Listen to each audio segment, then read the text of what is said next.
দর্শক আমন্ত্রণ জানাচ্ছি আমাদের নিয়মিত আয়োজন কেমন আছে অর্থনীতি। আমি তৌফিকুল ইসলাম খান এই অনুষ্ঠানে কথা বলি আমাদের অর্থনীতির গতি প্রকৃতি, এর সম্ভাবনা এবং চ্যালেঞ্জ নিয়ে। দর্শক, আমরা আজকে আলোচনা করব আমাদের অর্থনীতির সাম্প্রতিক পরিস্থিতি এবং কি কি চ্যালেঞ্জ আছে এবং সেক্ষেত্রে উত্তরণের কি পথ আছে। আজকে আমাদের সাথে আলোচনার জন্য রয়েছেন দুজন বিশেষ অতিথি। আমার সাথে আছেন হাসনাইন খুরশেদ, তিনি সিনিয়র সাংবাদিক, এবং আমার সাথে আছেন জাকির হোসেন, তিনি সহযোগী সম্পাদক দৈনিক সমকাল। দর্শক, আমরা আলোচনা শুরু করবার আগে আমরা একটি বিটিভির ছোট প্রতিবেদন দেখে আসব। বাণিজ্য বা আর্থিক খাত সহ অর্থনীতির সঙ্গে জড়িত যে অন্যান্য খাত রয়েছে সেগুলোর ভিত্তি স্বচ্ছতা ও লেভেল প্লেইং ফিল্ড, মুক্তবাজার অর্থনীতির ভিত্তিতে সবার অংশগ্রহণ নিশ্চিত করা। অথচ গত 15 বছরে ফ্যাসিস্ট হাসিনা সরকারের শাসনামলে বাংলাদেশ মুক্তবাজার অর্থনীতি থেকে সরে গোষ্ঠীতান্ত্রিক অর্থনীতিতে চলে যায়। স্বজনতোষী বিভিন্ন পদক্ষেপ ও গোষ্ঠীর স্বার্থে সিদ্ধান্ত নিতে ব্যস্ত ছিল ফ্যাসিস্ট হাসিনা সরকার, যার সুবিধা পায় গুটি কয়েক ব্যবসায়ী আর ক্ষমতাসীনদের আত্মীয় পরিজন। ফলে অনেকটাই বিকল হয়ে পড়েছিল পুরো অর্থনীতি। ব্যাংকিং ব্যবস্থা কিংবা পুঁজিবাজার দু জায়গাতেই ছিল লুটপাটের মহা উৎসব। সেই সঙ্গে বিচারহীনতার সংস্কৃতি দেশের অর্থনীতিকে পঙ্গু করে দেয়। অর্থনীতিবিদ ও বিশ্লেষকদের মতে অর্থনীতি আর আর্থিক খাতের পুনর্গঠনে তাই প্রশাসনিক সংস্কারের দিকে সবচেয়ে বেশি গুরুত্ব দেওয়া জরুরি। সেই সঙ্গে ব্যবসায়িক সিন্ডিকেট ও বাজার মনিটরিংয়ে জিরো টলারেন্স নীতি গ্রহণের কথাও বলেন অর্থনীতিবিদগণ। অবশ্যই আমাদের যে নীতিমালাগুলো আছে সেগুলো এখন আসলে আবার যাচাই বাছাই করা এবং এটাকে সংশোধন করা, যেইভাবে আসলে এই বোর্ডগুলো গঠিত হওয়া উচিত, আসলে সেই সঠিক ব্যক্তি যেন সেই বোর্ডগুলোতে যায় সেটা আসলে আমাদেরকে নিশ্চিত করতে হবে। এবং বোর্ডগুলোতেও কিন্তু সঠিক ব্যক্তিকে আসলে নিয়োগ দিতে হবে। শুধু নিয়োগ দিলে হবে না, সে যেন তার কাজটা সঠিকভাবে করতে পারে সেই পরিবেশও তৈরি করতে হবে। আমি একজনকে নিয়োগ দিলাম কিন্তু তাকে আমি কাজের সুযোগ দিলাম না, তাহলে কিন্তু হবে না। সুতরাং সঠিক লোককে যেমন নিয়োগ দিতে হবে, তাকে সঠিকভাবে কাজ করার সেই সুযোগটা আমাদেরকে তৈরি করে দিতে হবে। বিশ্লেষকদের মতে বিগত সরকারের সময় বাণিজ্য, বিনিয়োগ, অবকাঠামোগত উন্নয়ন সহ সবকিছুতেই একটি সুবিধাভোগী গোষ্ঠী পুরো অর্থনীতিটাকে নিয়ন্ত্রণে রাখে। তোষণমূলক এ ব্যবস্থার ফলে দ্রব্যমূল্যের এ ঊর্ধ্বগতি, যেখানে বড় বড় পণ্য আমদানি কিছু লোকের হাতে চলে যায়। অনেকগুলো ব্যাংক এবং বিভিন্ন রেগুলেটরি বোর্ড চেঞ্জ হয়েছে একটা একটা করে। আমি মনে করি এটা একটা গুরুত্বপূর্ণ বিষয়, কারণ আমরা যখন পলিসি মেকিং করি অথবা ডিসিশন ডিরেক্ট করি, সেখানে যদি গ্যাপ থাকে, সেখানে যদি সিনার্জি না থাকে, তাহলে কিন্তু এটার প্রতিফলন মাঠ পর্যায়ে কিন্তু খারাপ আসবে। আগামী দিনের জন্য যোগ্য লোক, টেকনিক্যালি সাউন্ড লোক, অনলি রাজনৈতিক বিবেচনায় লোকজনকে না বসিয়ে যারা যে কাজের জন্য যোগ্য তাদেরকে যেন সেই কাজের জন্য বসানো হয়, সেটা খুবই গুরুত্বপূর্ণ। টেকসই ও গতিশীল অর্থনীতির ভিত্তি স্থাপনে আর্থিক খাতগুলোতে সুশাসন ফিরিয়ে আনা ও বিচারহীনতার সংস্কৃতি থেকে বেরিয়ে আসার তাগিদ অর্থনীতিবিদ ও বিশ্লেষকদের। দর্শক, আপনারা যেমনটা দেখছিলেন, অর্থনীতির বর্তমান পরিস্থিতিতে বেশ কিছু চ্যালেঞ্জ রয়েছে এবং সেই চ্যালেঞ্জগুলো আজকে থেকে প্রায় 2 বছর ধরে আমরা অনুভব করছি এবং সেটা থেকে বের হয়ে আসার যে পরিস্থিতি, সেইটা আমরা সামনে আলোচনা করব। আমি আলোচনা শুরু করছি জাকির হোসেন আপনার সাথে। কি ধরনের পরিস্থিতি দেখছেন, যে সবচাইতে বড় চ্যালেঞ্জগুলো কি বর্তমান অর্থনীতিতে, যেগুলো আমাদের এখন বিশেষ নজরের ভিতরে থাকবে? গত 2 বছরের বেশি সময় ধরে কন্টিনিউ যে চ্যালেঞ্জটার মুখে আছে সেটা মূলত উচ্চ মূল্যস্ফীতি, এবং উচ্চ মূল্যস্ফীতিকে ঘিরে অর্থনীতির অন্যান্য কয়েকটি ক্ষেত্রেও তার বড় প্রভাব পড়ছে। জুলাই আগস্টে আমাদের যে গণ আন্দোলন ছাত্রদের নেতৃত্বে, ওই আন্দোলনের আগে পরে অর্থনীতিতে যে স্বাভাবিকতা ছিল না, 1.5-2 মাস সময়ের অর্থনৈতিক কার্যক্রমে ডিসরাপশন ছিল। অন্তর্বর্তী সরকার গঠনের পর সেই নর্মালসিটা ফিরেছে, কিন্তু দেখা যাচ্ছে যে ইকোনমিক অ্যাক্টিভিটিসের যে এক ধরনের স্বাভাবিক একটা স্থবিরতা অর্থনৈতিক কার্যক্রমের, সেই জায়গা থেকে আমরা খুব বেশি বের হতে পারিনি এখনও। মূল্যস্ফীতি, আপনি সর্বশেষ বাংলাদেশ পরিসংখ্যান ব্যুরোরই যে হিসাব, তাতে যদি দেখেন যে খাদ্য মূল্যস্ফীতি এখন প্রায় 14%। আর একটা বিষয় যে মূল্যস্ফীতি এটা তো 700 বেশি পণ্য এবং সেবার উপরে একটা হিসাব, সূচক গড় তৈরি করে হিসাব নেওয়া সেটা হচ্ছে। ঠিক এক বছর আগের চেয়ে কত পার্সেন্ট সব মিলিয়ে বাড়লো তার হিসাব, তাই না? গড়ে গড়ে। তো অনেকের ক্ষেত্রে বিশেষ করে যারা গরিব, নিম্ন আয়ের লোক এবং নির্ধারিত আয়ের লোক, তাদের ক্ষেত্রে এই হারের চেয়ে বেশি হারে মূল্যস্ফীতি হবে, কারণ তাদের আয়ের অধিকাংশ অর্থই বেসিক কিছু খাদ্য কিনতে ব্যয় হয়। তো কোনো কোনো পণ্যের ক্ষেত্রে দাম এত বেশি, তো মূল্যস্ফীতির আমরা যেটা পরিসংখ্যান ব্যুরোর যে হারটা দেখছি, এই হারটাই কিন্তু অনেক উচ্চ। তারপরে অনেকের ক্ষেত্রে এর চেয়েও বেশি হবে। তো আর একটা বড় বিষয় যেটা, সেটা হলো যে মজুরি বাড়ার হার যদি আবার দেখি পরিসংখ্যান ব্যুরোর, ওটা তো 7-8%-এর হ্যাঁ, মতো এটা হবে 8%। তার মানে তার মানে হলো যে আপনি প্রায় 14%-এর মতো আপনার মূল্যস্ফীতি আছে। খাদ্য মূল্যস্ফীতিটাই তো বড় অংশ তাদের, কিন্তু তাদের আয় বাড়ছে 8% করে। তার মানে তার প্রকৃত আয় কমে যাচ্ছে। গেছে। আচ্ছা, মূল্যস্ফীতির পাশাপাশি আমাদের আরেকটা যে সমস্যাটা সেটা ছিল যে আপনার বিনিময় হারকে কেন্দ্র করে ডলারের রেটটা আমাদের খুব বেশি বেড়ে যাচ্ছিল, যেটা 90 টাকা থেকে 2 বছরের মধ্যে সেটা আপনার এক ধরনের ইন্টারভেনশন থাকার পরেও যে আমরা বাড়তে দিব না খুব একটা, তারপরেও একটা পর্যায়ে দেখা গেল যে এটা 110 উঠে গেল। তো যখন আমরা একটু দেখলাম যে না, এইভাবে তো আরও সমস্যা করতেছে, যখন আমরা একটু ফ্লেক্সিবলের দিকে গেলাম এক্সচেঞ্জ রেটে, যখন একবারে 117 টাকা হলো, তারপরেও আমরা দেখলাম যে আমরা যখন একটু গ্রেটার এক্সচেঞ্জ রেট ফ্লেক্সিবিলিটির দিকে যাচ্ছি, ওটা বাড়তে বাড়তে এখন কিন্তু এটা আমরা রেমিটেন্সের কেউ এখন 125, 26, 27 এরকম কিনছে। আমদানিকারকদেরও আমদানির ক্ষেত্রে অনেকে বলছেন যে 122 থেকে কেউ 126, 27 টাকা দিতে হচ্ছে। অলরেডি হাই ইনফ্লেশনের মধ্যে আমাদের বিনিময় হার, যদিও বিনিময় হারের আমাদের স্থিতিশীলতা বেশ কিছুদিন বজায় ছিল, এবং যেটা হয়েছে যে যারা আপনার বিনিময় হারের বাজারের উপর ছেড়ে দিতে বলেন, এর আগে যদি এই পদক্ষেপটা যদি আগে নেওয়া যেত, তাহলে দেখো আমরা যদি 2 বছর আগেই এই জিনিসটা নিতাম, মার্কেটের উপর ছেড়ে দিলে যেটা হতো যে একটা পর্যায়ে হয়তো প্রথম একটা ধাক্কা লাগতো, একটা পর্যায়ে এসে এটা জিনিসটা হচ্ছে যে খানিকটা বাড়বে, খানিকটা কমবে। কিন্তু এখন যেটা হয়েছে যে কোনোভাবেই আপনার আর কমে যাচ্ছে না। আমরা কিন্তু কিছু কিছু সাইন অফ ইমপ্রুভমেন্ট দেখছি, যেমন আপনার রেমিটেন্সের ক্ষেত্রে খুব ভালো গ্রোথ সাম্প্রতিক সময় হচ্ছে, এক্সপোর্টে মডারেট গ্রোথ আছে, তাই না? তারপরেও আমাদের বিনিময় হারের যে প্রেশারটা, এইটা আমরা খুব বেশি কাটিয়ে উঠতে পারছি না। সেটার অন্যান্য কারণও আছে, আমাদের আগের পেমেন্ট প্রেশারও আছে। আমি জাকির ভাই এই জন্যই বলছি যে আপনার একটা বড় বিষয় যেটা ওখানে একটা স্থিতিশীলতা এসছে আমার আগের চাইতে, যেটা পরিবর্তন ইতিবাচক আমি দেখি, সেটা হলো আমার যেভাবে রিজার্ভ কমছিল, আমি দামটাকে ধরে রাখার জন্য রিজার্ভ বেচেই তো আমরা টিকেছিলাম। এটা অনেকটা ওই যে সম্পদ বেচে খাওয়ার মতন আর কি পরিস্থিতি তৈরি করেছে। তো এখন তো রিজার্ভের পতনটা ঠেকানো গেছে মোটামুটি, কিন্তু আপনি যেটা বলছেন যে ডিউ পেমেন্ট অনেকগুলোই আমরা পরিশোধ করেছি। তো এইটার কোনো মানে স্বচ্ছতার ভেতরে কিছু আছে যে কত টাকা আমরা দিয়ে দিলাম আর কত টাকা পেমেন্ট ডিউ আছে, এই ধরনের তো কোনো স্পষ্ট এখনো পর্যন্ত ঘোষণা আমরা বাংলাদেশ ব্যাংকে পরিসংখ্যান আমরা গণমাধ্যমে দেখেছি। মূলত আমরা গভর্নমেন্টের যে ডেভেলপমেন্ট পার্টনারদের কাছ থেকে যে ঋণটা আমরা নেই, তো সেইটার ক্ষেত্রে বাংলাদেশ শত সমস্যার মধ্যেও মোটামুটিভাবে বাংলাদেশ পেমেন্ট করেছে। যেটা সমস্যা ছিল সেটা হচ্ছে যে সরকারের জ্বালানি, সার, এলএনজি আমদানি, এটার কি এরিয়াটা মানে আপনি টাইমলি দিতে পারছিলেন, একটু সময় বাড়ানো লাগতেছিল।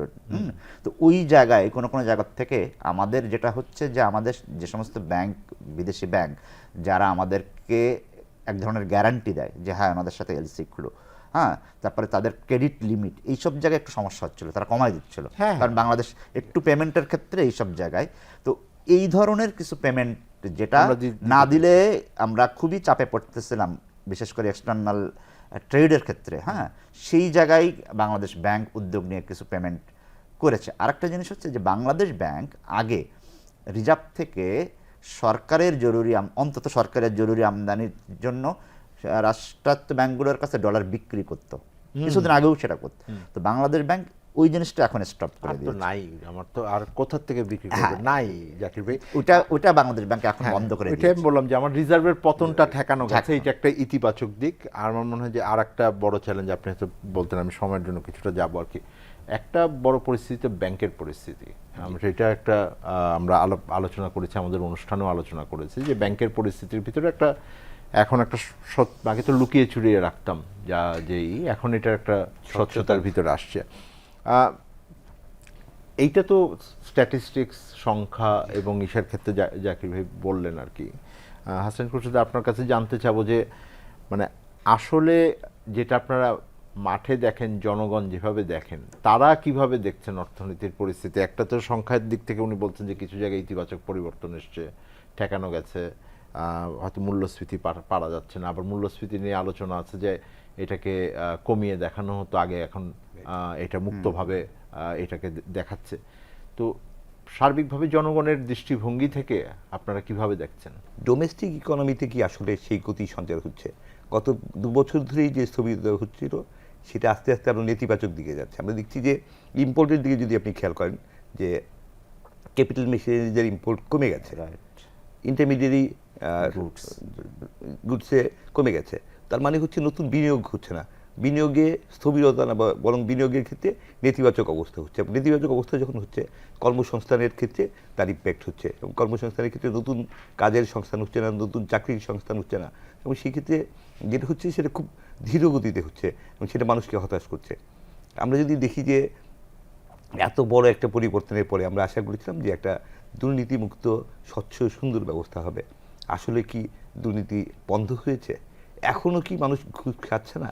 আসলে কি হয়েছে? বন্ধ না, হয়েছে? বন্ধ হয়নি।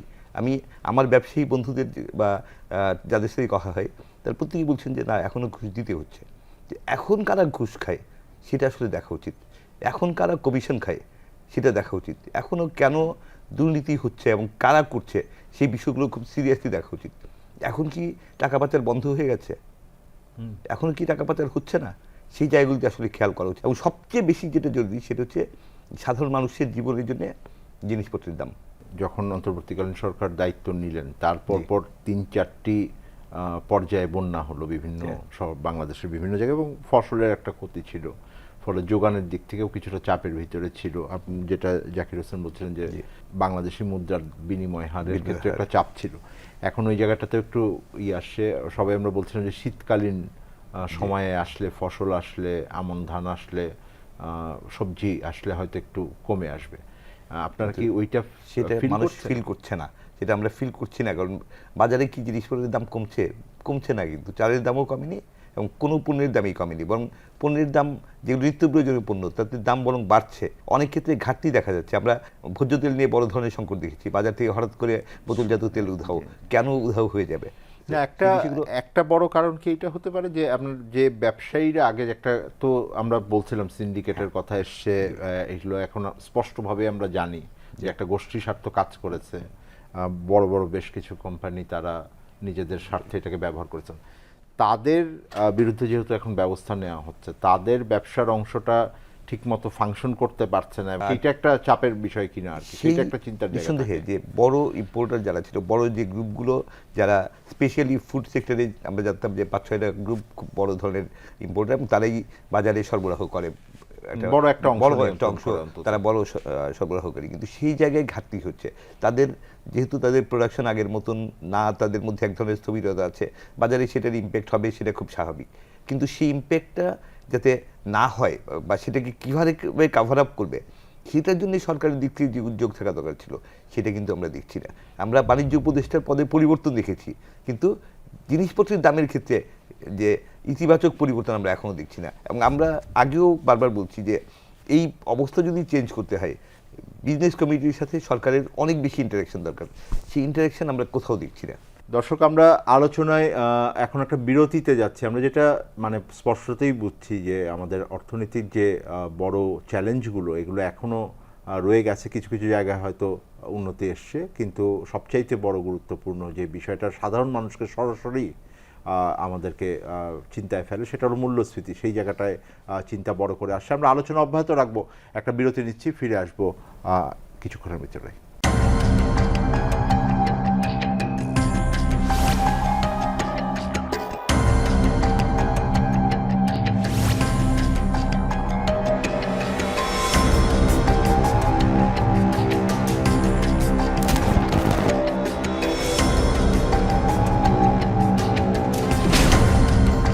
ফ্যাসিবাদের দিনলিপি, প্রযোজনা আফরোজা সুলতানা ও আল মামুন। দেখবেন প্রতি রবি থেকে বৃহস্পতিবার সন্ধ্যা 7টায়।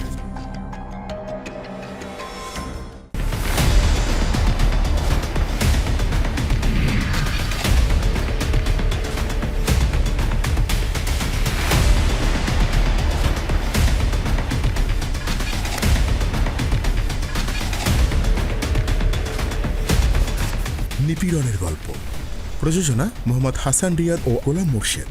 দেখবেন প্রতি শুক্র ও শনিবার সন্ধ্যা 7টায়।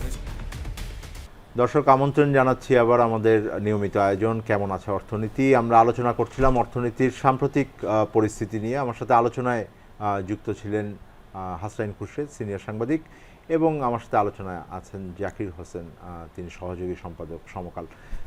দর্শক, আমরা আলোচনার ভিতরে দুটো বড় জিনিস আলোচনা করেছি। একটা হলো বাংলাদেশের অর্থনীতির যে লেনদেন পরিস্থিতি, তার উপরে কিছুটা ইতিবাচক পরিবর্তনের কথা আলোচনায় এসছে মূল্যস্ফীতির কথা। আমরা আর একটা বিষয় আপনার কাছে জানতে চাবো জাকির হোসেন। একটা বড় তো আমাদের জায়গা ছিল হলো যে অর্থনৈতিক ব্যবস্থাপনার মধ্যে যে সংস্কারগুলো দরকার হবে, সেই সংস্কারগুলোর একটা দাবি দীর্ঘদিন ধরে ছিল। বিগত সরকারই এর প্রথম এটা অর্থনৈতিক চাপের মুখে পড়ে প্রথম IMF এর দ্বারস্থ হয়। এখন IMF এর সেই প্রোগ্রামটা চলছে, অনেকগুলো সংস্কার কার্যক্রম সঠিকভাবে বাস্তবায়ন হচ্ছিল না।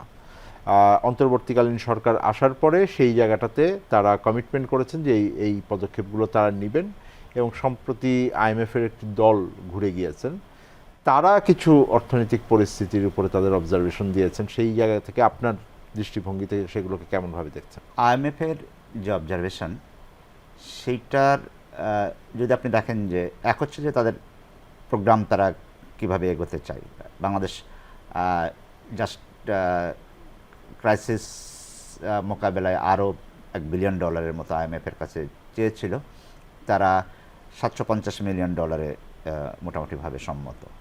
এটা একটা যে বাংলাদেশের যে পারসিস্টেন্স যে চ্যালেঞ্জ, বিশেষ করে এক্সটার্নাল শককে আপনার মোকাবেলা করার জন্য এক ধরনের প্রস্তুতি, তো সেটার জন্য আরও দরকার, এবং তারা মোটামুটিভাবে দিতে রাজি। আর সেইটার ক্ষেত্রে তারা যে স্টেটমেন্ট দিয়েছে, তাদের স্টেটমেন্টে অর্থনীতি নিয়ে এক ধরনের যে বাংলাদেশের অর্থনীতিরকে তারা দেখছে যে এখানে এবছর ভালো গ্রোথ হবে না। মানে 2024-25 তারা মাত্র মানে জুলাই মাসের 2024 থেকে জুন মাসের 2025 পর্যন্ত তারা মাত্র 3.8% তাদের প্রজেকশন, যেটা আগেই তারা বলছে যে পরের ফিস্কাল ইয়ারে গিয়ে আপনার ভালো মোটামুটি গ্রোথ হবে। তারা ব্যাংকিং সেক্টরের যে ভঙ্গুরতা, এইটাকে অ্যাড্রেস করার জন্য তারা বেশ কিছু পরামর্শ দিয়েছে। তারা রেভিনিউ বাড়াতে এই নতুন যে ঋণটা দেবে, সেইখানে তারা আমরা যতটুকু জেনেছি, তারা রেভিনিউ পলিসি এবং অ্যাডমিনিস্ট্রেশনকে সেপারেট করার ব্যাপারে খুব জোর তাগিদ দিয়েছে, যেটা মনে করেন যে এক ধরনের শর্ত। কিন্তু সেখানে অনেক বড় একটা রেজিস্ট্যান্স আছে, যারা ওইটার অংশ ভিতরে আছেন, তারা পলিসি, মানে পলিসি বলতে নীতি নির্ধারণ, কর হার যিনি নির্ধারণ করবেন তিনি আদায় করতে পারবেন না। একটা বড় অভিযোগের কারণ ছিল হলো যে যিনি কর আদায় করবেন তিনি যদি হার নির্ধারণ করেন, তার ঝোঁকটা থাকে যে আমি করের হার পরিবর্তন করে আমি আদায়টাকে বাড়ানোর চেষ্টা করব। রেভিনিউ বাড়ানো ছাড়া কোনো বিকল্প নেই, বিশেষ করে এই যে গ্যাপটা আমাদের। তারা বলছে যে ফিসক্যাল কনসলিডেশনের জন্য এখন রেভিনিউ বেসড পদক্ষেপ, আসলে তো আমাদের কর আদায় খুবই কম। সমস্যা যেটা হচ্ছে যে আপনার কর আদায় বাড়াতে গেলে ইকোনমিক অ্যাক্টিভিটিসের, ব্যবসা বাণিজ্যের যেরকম সম্প্রসারণ দরকার, সে জায়গাও আমরা আবার খুব একটা উন্নতি দেখছি না। তো তার ওয়ে আউটটা কি? তারা বলছে যে ওয়ে আউটটা হচ্ছে যে আপনি এক্সেমশন কমাই দেন, একেবারেই কমাই দেন এক্সেমশন, তাই না? কমপ্লায়েন্স জোরদার করেন, হ্যাঁ, যারা আছে সামর্থ্যবান, হ্যাঁ, তাদের উপরে করেন। এগুলো তো পুরনো পুরনো কথাই সুপারিশ আর কি, হ্যাঁ। জাকির ভাই, কিন্তু আমার কাছে যেটা মনে হয় যে দুটো জিনিস আমি জানতে চাবো। IMF যেভাবে বলে যে এই বছর খুবই খারাপ আছে, পরের বছর খুব দ্রুত এটার উন্নতি রিকভারি হতে করবে, থাকবে। হ্যাঁ।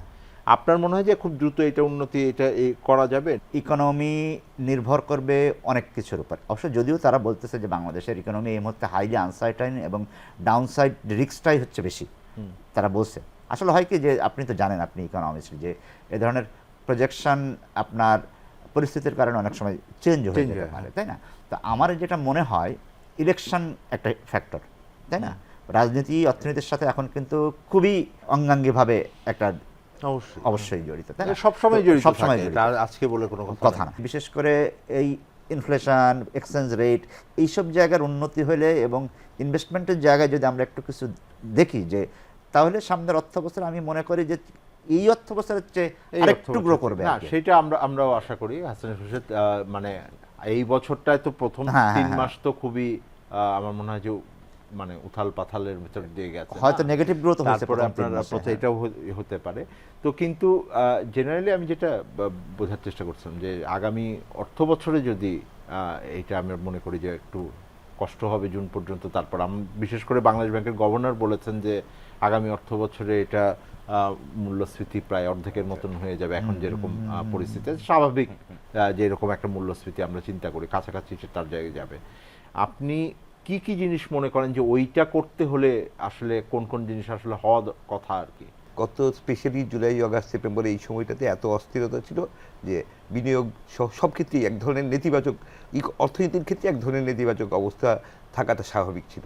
সেই জায়গাটা কেটে আমরা আগামী অর্থ বছরে এর চেয়ে অনেক ভালো অবস্থা হবে। সেটা 6 হবে না 6.5 হবে প্রবৃদ্ধির হার, সেটা আমরা জানি না, কিন্তু একটা ভালো অবস্থায় যাবে সেটা আমরা আশা করছি।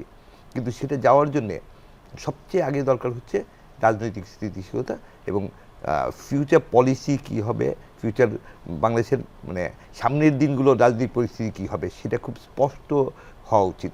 গত 16 ডিসেম্বর প্রধান উপদেষ্টা সাহেব উনি ঘোষণা করলেন যে 25-এর শেষ দিক থেকে 26-এর মধ্যভাগ এই সময়ের মধ্যে মানে নির্বাচন হতে পারে। সো এটা ইতিবাচক নিঃসন্দেহে যে একটা টাইম ফ্রেম আমরা পেয়েছি। কিন্তু এটা যে রাজনৈতিক দলগুলোকে সবাইকে খুব হ্যাপি করেছে সেরকম না। বিশেষ করে বিএনপি আরও আগে নির্বাচন যাচ্ছে, তারা বলছে যে 4 থেকে 6 মাসের মধ্যে নির্বাচন করা সম্ভব। নির্বাচন নির্দিষ্ট হয়ে কবে হবে সেটা নিয়ে সরকারের সাথে হয়তো রাজনৈতিক দলগুলোর আলোচনা হবে এবং একটা জায়গায় আমরা আশা করি যে একটা সমঝোতার জায়গায় এসে খুব তাড়াতাড়ি আসতেই হবে এবং আসবে। নতুন বছরের হয়তো প্রথম 2-3 মাসের মধ্যেই সেরকম একটা জায়গায় আসবে যে নির্বাচন কবে হবে সেটা আমরা বুঝতে পারবো। তাৎক্ষণিকভাবে এটার একটা বড় আমি নিয়ামক দেখি হলো যে সংস্কার কমিশনগুলো হয়েছে, তার ভিতরে নির্বাচন সংস্কারের একটা জায়গা রয়েছে। সেই কমিশনের সুপারিশ এবং রিপোর্টটা যদি আসে এবং রাজনৈতিক, আমরা শুনেছি যে অন্তর্বর্তী সরকারের কাছ থেকে যে তারপর তারা সেটাকে বিভিন্ন রাজনৈতিক দলের সাথে আলোচনা করে একটা ঐক্যমত্যে গিয়ে সংস্কার ওটা করবেন, ওইটা তো একটা নিয়ামক হিসেবে কাজ করবে। তারপরে হয়তো আলোচনাটা আরো স্পষ্ট হবে। ঐক্যমত্য গঠনের জন্য একটা কমিটি করা হয়েছে ডক্টর ইউনূসের নেতৃত্বেই, এবং সেই কমিটিতে যে প্রথম যে 6টা কমিশন গঠন করা হয়েছিল সংস্কার কমিশন, সেই 6টি সংস্কার কমিশনের প্রধানদের সেই কমিটির সদস্য করা হয়েছে, সহসভাপতি করা হয়েছে সংবিধান সংস্কার কমিশনের চেয়ারম্যান প্রধান প্রফেসর আলী রিয়াজকে। এবং এটা উদ্যোগটা ভালো এবং ন্যাচারালি প্রথম 6টা কমিশনের রিপোর্ট 31 ডিসেম্বরের মধ্যে পাওয়ার কথা ছিল, যদিও মিডিয়া সংক্রান্ত কমিশনটা একটু দেরিতে গঠিত হয়েছে, সেটা রিপোর্ট হয়তো আরও পরে পাবো আমরা। কিন্তু তারপরও এই কমিটি, ঐক্যমত্য গঠনের কমিটি যদি রাজনৈতিক দলগুলোর সাথে আলোচনা বসে, নিঃসন্দেহে একটা ইতিবাচক আমরা আশা করি যে একটা ঐক্যমত্যের জায়গায় আমরা এসে পৌঁছতে পারবো, সারা দেশে এসে পৌঁছলাম, তখন এক ধরনের স্থিতিশীলতা আসবে, মানুষের মধ্যে একটা আস্থা আসবে। আমি বিরতির পর আপনার কাছে ফেরত আসবো এই প্রসঙ্গে আলাপ করার জন্য। দর্শক, একটা বিরতিতে যাচ্ছি, আমরা আলোচনায় ফিরবো, জানতে চাইবো কেমন আছে অর্থনীতি। ডেঙ্গু থেকে সাবধান। ডেঙ্গুর লক্ষণসমূহ: তীব্র জ্বর এবং মাথা ব্যথা, চোখে ব্যথা হওয়া বা আলোর দিকে তাকাতে সমস্যা হওয়া, মাংসপেশি এবং হাড়ের সংযোগস্থলে প্রচণ্ড ব্যথা হওয়া, শরীরের চামড়ায় লালচে ছোপ বা র্যাশ ওঠা, বমি ভাব বা বমি হওয়া এবং খাওয়ায় অরুচি হওয়া। ডেঙ্গু প্রতিরোধে করণীয়: মশা তাড়ানো ঔষধ বা স্প্রে ব্যবহার করুন। মশার কামড় থেকে দূরে থাকতে দিনের যে কোনো সময়ই ফুলহাতা জামা বা প্যান্ট পরিধান করুন। দিনে বা রাতে যে কোনো সময় ঘুমাতে গেলে মশারি ব্যবহার করুন। ফুলের টবে বা অন্য কোনো স্থানে বদ্ধ পানি থাকলে তা পরিষ্কার করুন। ঘরের আনাচে কানাচে অন্ধকারাচ্ছন্ন জায়গায় মশার ঔষধ বা স্প্রে ব্যবহার করুন। ডেঙ্গু প্রতিকারে করণীয়: ডেঙ্গু আক্রান্ত ব্যক্তিকে অবশ্যই মশারির ভেতরে রাখুন। অতি দ্রুত আক্রান্ত ব্যক্তিকে নিকটস্থ হাসপাতালে নিয়ে যান বা ডাক্তারের পরামর্শ নিন। জ্বরে প্যারাসিটামল ব্যতীত অন্য ব্যথানাশক ঔষধ খাওয়া থেকে বিরত থাকুন। রোগীকে বেশি তরল খাবার খাওয়ান। বিশ্রাম নিন এবং রক্তচাপ কমে যাচ্ছে কিনা তা নিয়মিত পরীক্ষা করুন। আপনার বাসা এবং আশেপাশে জমে থাকা পরিষ্কার পানিতে বংশবিস্তার করে এডিস মশা। তাই বাসার ভেতর ও আশেপাশে পানি জমার স্থান চিহ্নিত করে 2-3 দিন পর পর পরিষ্কার করুন। সচেতন হন, সুস্থ থাকুন। দর্শক, আমরা বিরতির আগে আলোচনা করছিলাম যে নির্বাচনের একটা সময়কাল নির্ধারণ হয়েছে এবং সেই সময়কাল নির্ধারণের সাথে সাথে আমরা হয়তো আগামী যে ক্যালেন্ডার ইয়ার শুরু হচ্ছে 2025 সালে হয়তো একটা রাজনৈতিক দলের সাথে ঐক্যমত্যের মাধ্যমে এই পথনির্দেশিকা তৈরি হবে। কিন্তু আপনি বলছিলেন হাসান খুরশেদ যে একই সাথে সেই বছরে বিনিয়োগ কতখানি কিভাবে মানে খুব বেশি উন্নতি করা যাবে কিনা সেইটির ব্যাপারে আপনি কিছুটা সন্দিহান ছিলেন, এবং যদি আমার 2025-এর প্রথম ভাগে ভালো বিনিয়োগ না হয় তাহলে যে অর্থ বছর আমরা 25-26 অর্থ বছর আমরা বলছি একটা শুরু হবে, অনেক ভালো হয়ে যাবে, আগের মতন একটা পরিস্থিতির ভিতরে চলে যাবে।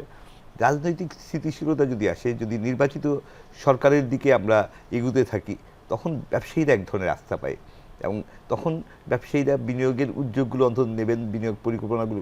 এই মুহূর্তে তো সবাই আসলে স্থবির হয়ে বসে আছে, যে এখন কেউ ভাবছেই না যে আমি এক্সপানশনে যাব, যে এখন ঠিক আছে যা আছে সেটা সচল রাখি, কিন্তু নতুন বিনিয়োগ করব, নতুন প্রতিষ্ঠান করব, নতুন কারখানা করব, এক্সিস্টিং কারখানাকে আরও সম্প্রসারণ করব, সেই চিন্তা এই মুহূর্তে কেউ করছে না। কিন্তু রাজনৈতিক সমঝোতা, রাজনৈতিক ঐক্যমত্য হলে, নির্বাচনের তারিখ ঘোষণা হয়ে গেলে হয়তো সেই জায়গাটা তৈরি হবে। বিনিয়োগ আর প্রবৃদ্ধির দুটো আমি বড় নিয়ামক দেখি। একটা হলো যে আমার বর্তমান যে অর্থনৈতিক পরিস্থিতি আছে এইটাকে ভালো ব্যবস্থাপনার ভিতরে আনা, একটা স্থিতিশীলতা আনা, যেটা আমরা দীর্ঘ সময় আলোচনা করেছি আজকের পর্বেই। আর একটা যেটা আমি দেখি সেটা হলো যে আমার যে সংস্কার কার্যক্রমগুলো আছে সেইটা কতখানি আমাকে ওই ইকোনমিক অ্যাক্টিভিটি, উনি যদিও জাকির ভাই বিজনেস অ্যাক্টিভিটি বলছেন, আমি ইকোনমিক অ্যাক্টিভিটি বলি, ইকোনমিক অ্যাক্টিভিটিকে আরও সচল করতে পারে কিনা, আমার যে সুশাসনের জায়গাগুলো সেইটা আনতে পারে কিনা। আবার দুটো জায়গা থাকে যে আমার অর্থনৈতিক পরিস্থিতি যদি একটু স্থিতিশীল না থাকে সংস্কারের মনটাও আর থাকবে না, পেটে না থাকলে নাকি সংস্কারের মন থাকে না। অর্থনীতির পুনরুজ্জীবনের জন্য আসলে কি করা হচ্ছে সেই জায়গাটা কিন্তু অস্পষ্ট। মানে আমরা এতগুলো কমিশন দেখলাম এবং বাস্তবতা হচ্ছে গত 2 বছর ধরেই অর্থনীতিতে স্থবিরতা ছিল। সেই স্থবিরতা দূর করে অর্থনৈতিক পুনরুজ্জীবন কমিশন কি একটা করা যেত না, যে নতুন একটা প্রেক্ষাপটে 5ই আগস্টের পরে দেশকে নতুনভাবে এগিয়ে নেওয়ার জন্য।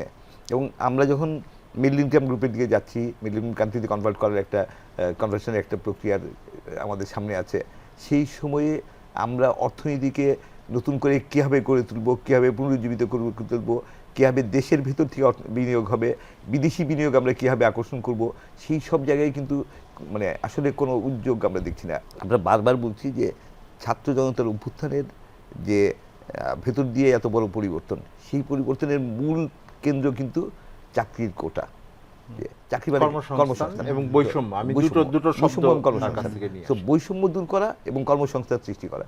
কর্মসংস্থান সৃষ্টির জন্য আসলে এই সরকার কি উদ্যোগ নিয়েছে? একটা কর্মসংস্থান কমিশন হতে পারতো, একটা পরিকল্পনা হতে পারতো যে আগামী 5 বছরে আমরা কীভাবে কোন খাতে কী ধরনের বিনিয়োগ আমরা চাই, দেশি বিনিয়োগ, বিদেশি বিনিয়োগ, সরকারি খাতে বিনিয়োগ, কী ধরনের কোন জায়গায় কী ধরনের বিনিয়োগ হবে, কোন ধরনের জব ক্রিয়েট হবে, কীভাবে আমরা সেই জায়গাগুলিতে কত মানুষকে আমরা, কত তরুণকে আমরা এমপ্লয় করতে পারবো, অর্থনীতির সাথে ডেট করে সেই জায়গাটা আসলে হতে যদিও পারতো। শ্রম অধিকারের Even- জন্য কমিশন even তৈরি হয়েছে। প্রবাসে আমরা কত শ্রমিক বা কর্মীকে পাঠাবো, কোন দেশে কিভাবে পাঠাবো, সেটা নিয়ে আমাদের, কারণ প্রবাসীদের একটা অসাধারণ ভূমিকা আছে। প্রবাসী কর্মসংস্থানের জায়গায় আমরা কিভাবে আমাদের তরুণদের সহায়তা করবো, যে রাষ্ট্রীয়ভাবে রাষ্ট্র কিভাবে সহায়তা করবে। কমিশন না হলো দুটো কমিটি কমিটি অন্তত হয়েছে, হওয়া একটা তো শ্বেতপত্র প্রকাশ করেছেন, আর একটা আমি আমি যেটা জানি যে প্ল্যানিং কমিশনের একটা যে আন্ডারে কেস একটা মুর্শিদের নেতৃত্বে, টাস্ক ফোর্স করা হ্যাঁ, হয়েছে। জাকির হোসেন, তারপরেও কি মনে হয় যে অর্থনৈতিক ব্যবস্থাপনা বা যেই বিষয়গুলো বললেন যে এটাকে চাঙ্গা করার ক্ষেত্রে যতখানি উদ্যোগ এবং সমন্বয়ের দরকার ছিল সেটা পুরোপুরি আসে হ্যাঁ, নাই? আমরা তো এটা শ্বেতপত্র প্রণয়ন কমিটির প্রতিবেদন প্রকাশের পর কমিটির সদস্যদের আমরা এরকমও মত দেখছি যে এখন শ্বেতপত্রের দায়িত্ব ছিল যে অর্থনীতির পরিস্থিতিটা উপস্থাপন করা, যে অর্থনীতি এই পর্যায়ে আছে, আর কিছু সুপারিশ করা, তাই না? ওনারা কিন্তু সরকারকে বলেছে যে সরকারের আসলে অন্তত স্বল্প এবং মধ্যমেয়াদে অর্থনীতি কোথায় নিতে চায়, কিভাবে নিতে চায়, তার একটা স্পেসিফিক একটা রোডম্যাপ ওনারাই সুপারিশ করেছেন আর কি। যদিও আপনি যেটা বলেছেন যে বিভিন্ন ইস্যুতে কিছু কমিটি, যেমন ব্যাংক খাতের সংস্কারে কিছু 2-3টা কমিটি হয়েছে, টাক্স, তারপরে শ্রম ইস্যুতে হয়েছে, তারপরে আপনার প্ল্যানিং কমিশনের যে ডক্টর বিআইডিএস এর যে সাবেক মহাপরিচালক কে এস মুর্শিদের নেতৃত্বে একটা Task force গঠন হ্যাঁ, হয়েছে। একটা কমিটি অথবা টাস্ক ফোর্স গঠন করেছে। আমার কাছে যেটা মনে হয় যে অন্তর্বর্তী সরকার আসলে তার জন্য লং টার্ম পরিকল্পনা ঘোষণা করাটা তো টাফ, কারণ ওনার থেকে তো উনি তো একটা ট্রানজিশনের সময়ের জন্যই আসছে, যে উনি পলিটিক্যাল গভর্নমেন্টের কাছে ক্ষমতা দেওয়ার জন্যই একটা নির্বাচনের ব্যবস্থা করা, হ্যাঁ, এবং এখন তো একটা ধরনের সম্ভাব্য সময়ও আমরা পাচ্ছি, হ্যাঁ। তো যেটা হচ্ছে যে সংস্কার বিভিন্ন ক্ষেত্রে, এই যে সংস্কারগুলো যে হচ্ছে, বিশেষ করে বৈষম্য কমানো, তাই না, দুর্নীতি কমানো, তাই না, তো অনেকগুলো ইস্যু কিন্তু আমরা দেখছি পদক্ষেপ যে এই জিনিসগুলোকে অ্যাড্রেস করার জন্য কথাবার্তা হচ্ছে, উদ্যোগ নেওয়া হচ্ছে, তাই না। তো এরা যে সমস্ত কমিশন, কমিটি, টাস্কফোর্স যারাই হয়েছে, তারা তো একটা সুপারিশ দেবে এবং অনেকে তাদের প্রতিবেদন দেওয়ার সময় হয়ে গেছে, কেউ কেউ খুবই নিকটতম সময়ে দেবেন, এবং এটা কিন্তু আগামী 3-4 মাসের মধ্যে সবারই প্রতিবেদন মোটামুটি দেওয়া হয়ে যাবে, তাই না। বর্তমান সরকার এই প্রক্রিয়াটা কতটুকু শুরু করতে পারবে এবং পরবর্তী রাজনৈতিক সরকার সেটাকে কতটুকু এগিয়ে নিতে পারবে, তার উপর নির্ভর করবে সাফল্য। এবং এই সাফল্যের উপর কিন্তু শুধু আপনার রাজনীতি কিংবা অন্যান্য ইস্যুগুলো না, এই সাফল্যের উপরে কিন্তু অর্থনৈতিক পরিস্থিতির উন্নতিও নির্ভর করছে। উন্নতি বলতে আমি শুধু যে গ্রোথ বোঝাচ্ছি তা কিন্তু না, কারণ এই বছরটা আমাদের কিন্তু স্বাভাবিকভাবেই গ্রোথকে স্যাক্রিফাইস করা লাগতেছে, মানে বরং এটা অনেক অনেক অনেক এটা বেশি আসছে। গুরুত্বপূর্ণ স্থিতিশীলতা আসছে কিনা। স্থিতিশীলতা আসছে কিনা। এবং দেখেন যে আপনাকে যদি এই হাই ইনফ্লেশনকে প্রথম মানে প্রাইম টার্গেট করতে হয়, তাহলে গ্রোথ স্যাক্রিফাইস করতেই হবে। এবং আমাদের যে পলিসিটা আমরা নিয়েছি হাই ইনফ্লেশনকে নিয়ন্ত্রণ করার জন্য, সেটা কিন্তু মনিটারি পলিসি দিয়ে মেইনলি আমরা কিন্তু আপনার সাপ্লাই সিচুয়েশন কিংবা অন্যান্য বাজার ব্যবস্থাপনার ক্ষেত্রে খুব বেশি ইয়ে কিন্তু আমরা দেখছি না। আমাদের এটাই কথাবার্তা বলা হচ্ছে এবং এর মাধ্যমেই আমরা ইনফ্লেশন 7-8 আনতে চাই, সেটাই কিন্তু বারবার গভর্নর সাহেব বলছেন। তো দেখেন যে আমরা সংকোচনমূলক মুদ্রানীতি নিয়েছি এবং আমাদের পাশাপাশি এর সাথে সামঞ্জস্য রেখে রাজস্ব নীতিতেও আমাদের এক ধরনের অ্যালাইনমেন্ট কিন্তু আমরা দেখছি। সরকার খরচ কমাচ্ছে, বার্ষিক উন্নয়ন কর্মসূচির খরচ কমাচ্ছে, পরিচালন ব্যয় কমানোর উদ্যোগ নিয়েছে। এরপরে সামনে একটা বাজেট আসছে। তো 2025-26 অর্থ বছরটা শুরু হবে আগামী জুলাই থেকে, তাই না। তো আমরা আগামী 4-5 মাসে কিন্তু খুব এই আপনার ব্যবসা বাণিজ্য বিনিয়োগে খুব বেশি দৃশ্যমান পরিবর্তন আমরা দেখব না।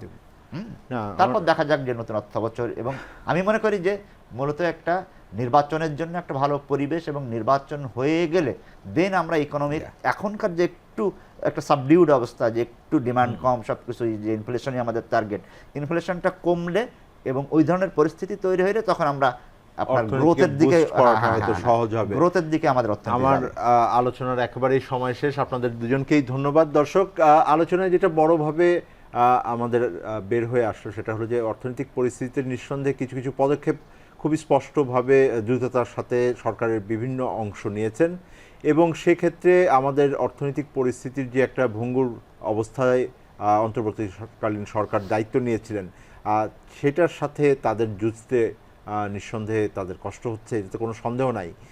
কিছু কিছু উন্নতি আমরা দেখেছি, কিন্তু সবচাইতে গুরুত্বপূর্ণ বোধহয় মানুষের মূল্যস্ফীতির কষ্টটা এখনও লাঘব হয়নি, যেটা মানুষকে পীড়া দেয়। সার্বিকভাবে আমরা যেটা বুঝতে পারলাম সেটা হলো আরও কয়েকটা মাস দরকার হবে এই পরিস্থিতিকে হয়তো সামাল দিতে, এবং সেই সময়কালে বড় আকারে বিনিয়োগ বা প্রবৃদ্ধির আশা করা হয়তো ঠিক নয়। তবে সবচাইতে গুরুত্বপূর্ণ হলো যে সামষ্টিক অর্থনীতির ভিতরে যদি আমরা একটা স্থিতিশীলতা আনতে পারি, সংস্কার কার্যক্রমকে যদি আমরা গতিশীল করতে পারি এবং সার্বিকভাবে আমরা যদি সুশাসন আনতে পারি, সামনের অর্থ বছরে নিঃসন্দেহে এর থেকে অনেক ইতিবাচক পরিস্থিতি আমরা দেখব। প্রবৃদ্ধির ভিতরেও আমরা একটা গতিশীলতা দেখব, বিনিয়োগ হয়তো আমাদের আরও বেগবান হবে এবং মূল্যস্ফীতিও তখন কিছুটা নাগালের ভিতরে থাকবে। দর্শক, আমরা একইভাবে অর্থনীতির বিভিন্ন বিষয় এবং পরিস্থিতি নিয়ে নিয়মিতভাবে আপনাদের সাথে কথা বলার চেষ্টা করব। এই অনুষ্ঠান দেখবেন, জানতে চাইব কেমন আছে অর্থনীতি।